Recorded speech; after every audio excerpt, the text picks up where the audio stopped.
Hello everyone, in today's video we're going to see how you can change video perspective in CapCut. So it's a pretty simple process, and of course this works for any video that you're using, whether it's vertical or horizontal.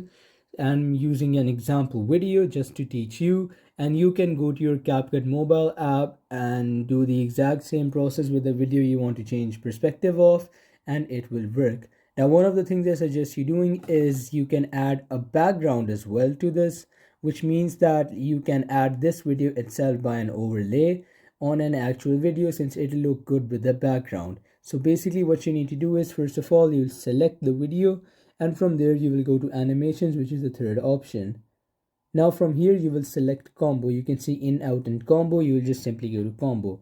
Now you're just going to scroll all the way down until you get these angle videos. These are the videos that change perspective. As you can see right here, you've got cube, you've got flip 2, you've got smartphone, you've got smartphone again, you've got triplets 2, you've got flip 2, you've got angle 2. Now you can see some of these are CapCut Pro. If you got CapCut Pro, you can use those as well with the CapCut Pro. If not, then you can use the simple ones.